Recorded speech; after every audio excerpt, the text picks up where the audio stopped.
தாய் தமிழ் உறவுகளுக்கு வணக்கம். பிரபல தமிழ் நடிகர் பாஜகவிலிருந்து விலகல். பிரபல தமிழ் நடிகர் பாஜகவிலிருந்து விலகல் என்ற தலைப்பில் இந்த காணொளியை காண்கிறோம். 2026 தமிழக சட்டசபை தேர்தல் சூடுபிடித்துள்ளது.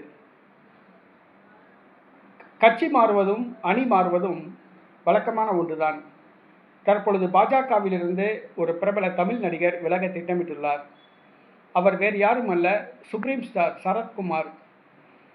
இவர் திமுகவில் தன்னுடைய அரசியல் வாழ்க்கையை தொடங்கினார். அதிமுகவில் போய் இணைந்தார். பின்பு சமத்துவ மக்கள் கழகத்தை ஆரம்பித்தார். கடந்த பாராளுமன்ற தேர்தலில் தன்னுடைய கட்சியை கலைத்துவிட்டு பாஜகவில் இணைந்தார். அவருடைய மனைவி ராதிகா விருதுநகர் தொகுதியில் பாஜக வேட்பாளராக போட்டியிட்டார். அவர் கட்சியிலும் ஆட்சியிலும் பதவி கிடைக்கும் என்று எதிர்பார்த்தார். ஆனால் பாஜக மேலிடம் கண்டுகொள்ளவில்லை. தற்பொழுது சரத்குமார் கட்சியிலும் ஆட்சியிலும் எந்த பதவியும் இல்லாமல் டம்மியாக வைக்கப்பட்டுள்ளார். இந்த சூழ்நிலையில் பாரதிய ஜனதா கட்சி தனக்கு முக்கியத்துவம் கொடுக்கவில்லை.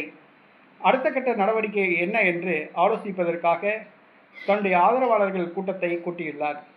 தன்னுடைய ஆதரவாளர்கள் கூட்டத்தை கூட்டி அடுத்த கட்ட முடிவு எடுக்க திட்டமிட்டுள்ளார். வருகிற சட்டசபை தேர்தலில் தனக்கோ தன்னுடைய மனைவிக்கோ பாஜக சீட்டு கொடுக்கப் போவது கிடையாது.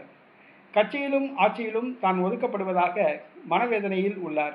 ஆகவே பழையபடி திமுகவுக்கு செல்லலாமா என்று திட்டமிட்டுள்ளார். ஆகவே சட்டசபை தேர்தலுக்கு முன்பாக பாரதிய ஜனதா கட்சியிலிருந்து நடிகர் சரத்குமார் விலகுவார் என்று பாஜக வட்டாரங்கள் தெரிவிக்கின்றன. தன்னுடைய ஆதரவாளர்கள் கூட்டத்தை கூட்டுகிறார். பாஜகவிலிருந்து விலகுகிறாரா என்பது தெரியவில்லை. நடிகர் சரத்குமார் நிலையான ஒரு அரசியல் பாட்டில் அவர் கிடையாது. திமுகவில் அவருக்கு ராஜ்யசபா எம்பி பதவி கொடுத்தார்கள், கட்சி பதவியும் கொடுத்தார்கள். ஆனால் அங்கே இருந்து அதிமுகவுக்கு தாவினார். அதிமுகவில் அவர் கண்டுகொள்ளவில்லை. பின்பு 2 மாதத்தில் தனி கட்சி ஆரம்பித்தார். ஏறத்தாழ 15 ஆண்டுகளுக்கு மேலாக அந்த கட்சியை நடத்தினார். அவர் பின்னால் நாடார் சமூகத்து இளைஞர்கள் அணிதிரண்டனர். தற்பொழுது அவர்களை நடுத்தருவில் விட்டுவிட்டு பாஜகவில் இணைந்தார். அவர்கள் மனம் நொந்து போய் தங்களுக்கு விருப்பமான கட்சிகளில் இணைந்து கொண்டார்கள். தற்பொழுது மீண்டும் பாஜகவிலிருந்து விலக திட்டமிட்டுள்ளார். திமுகவுக்கு செல்கிறாரா, அதிமுகவுக்கு செல்கிறாரா, அல்லது மீண்டும் சமத்துவ மக்கள் கழகத்தை ஆரம்பிக்கிறாரா என்பது தெரியவில்லை. வயது 75 வயதுக்கு மேல் ஆகிவிட்டது. இனிமேல் அவர் எந்த ஒரு அரசியல் கட்சியில் சேர்ந்தாலும் அவருக்கு முக்கியத்துவம் கொடுக்க போவது கிடையாது. அவர் அரசியல் கட்சி ஆரம்பித்தாலும் அவர் பின்னால் தொண்டர்கள் வரப்போவதும் கிடையாது.